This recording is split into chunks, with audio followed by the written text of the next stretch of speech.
Shalom, selamat pagi teman-teman yang terkasih dalam Kristus. Sebelum kita masuk ke dalam renungan pagi, marilah kita bersatu di dalam doa.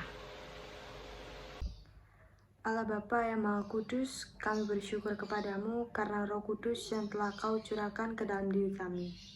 Ya Bapa, kami anak-anak-Mu berkumpul bersama untuk mendengarkan kehendak-Mu yang telah Kau nyatakan di dalam kitab suci.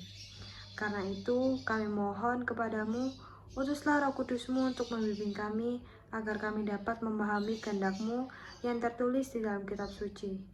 Dengan perantaraan Kristus Tuhan kami, amin. Bacaan firman pada pagi hari ini diambil dari Injil Yohanes 20 ayat 24-29. Tetapi Thomas, seorang dari ke-12 murid itu yang disebut Didimus, tidak ada bersama-sama mereka ketika Yesus datang ke situ. Maka kata murid-murid yang lain itu kepadanya, "Kami telah melihat Tuhan." Tetapi Thomas berkata kepada mereka, "Sebelum aku melihat bekas paku pada tangannya dan sebelum aku mencucukkan jariku ke dalam bekas paku itu dan mencucukkan tanganku ke dalam lambungnya, sekali-sekali aku tidak akan percaya." 8 hari kemudian, murid-murid Yesus berada kembali dalam rumah itu dan Thomas bersama-sama dengan mereka. Sementara pintu-pintu terkunci. Yesus datang dan ia berdiri di tengah-tengah mereka dan berkata, "Damai sejahtera bagi kamu." Kemudian ia berkata kepada Thomas, "Taruhlah jarimu di sini dan lihatlah tanganku. Ulurkanlah tanganmu dan cucukkanlah ke dalam lambungku, dan jangan engkau tidak percaya lagi, melainkan percayalah." Thomas menjawab dia, "Ya Tuhanku dan Allahku." Kata Yesus kepadanya, "Karena engkau telah melihat aku, maka engkau percaya. Berbahagialah mereka yang tidak melihat namun percaya." Amin.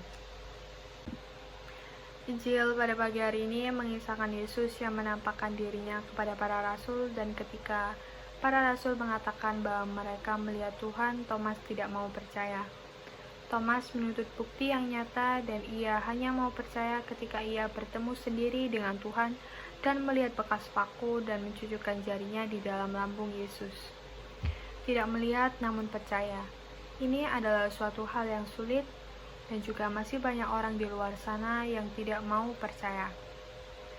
Firman Tuhan hari ini mengingatkan kita bahwa kita ini sebenarnya adalah orang yang berbahagia jika kita bisa percaya tanpa harus melihat buktinya. Tentu saja ini adalah hal yang sulit, tetapi jika kita memiliki pengharapan di dalam Tuhan, kita bisa melakukannya. Tidak sedikit umat Kristiani yang mengaku percaya kepada Yesus, namun hanya percaya di mulut saja. Terkadang kita juga masih meragukan janji-janji Yesus yang terdapat di dalam Injilnya. Ketakutan, dendam, dan kebencian, kekhawatiran, dan kecemasan merupakan tanda-tanda orang yang tidak benar-benar percaya kepada Yesus. Saya jadi flashback ke belakang melihat sepanjang tahun yang sudah saya lalui, begitu banyak kebaikan Tuhan dan pekerjaannya yang ajaib di dalam hidup saya dan keluarga.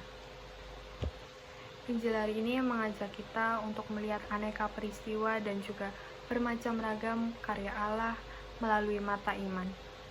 Ketika kita masih boleh membuka mata dan bangun di pagi hari, serta melihat terang cahaya matahari, itulah mukjizat Tuhan, petunjuk karya besar Allah. Ketika kita percaya dan berharap kepada Tuhan, maka kita tidak akan pernah dikecewakan. Saya tidak pernah melihat Tuhan secara kasat mata, namun saya percaya akan kehadiran Roh Kudus-Nya yang senantiasa menemani dan membimbing saya dalam kehidupan keseharian saya dan keluarga. Jadi percayalah. Mari kita bersatu dalam doa. Allah Bapa yang berbelas kasih, sabdamu adalah kekal dari hidup dan perutusan kami.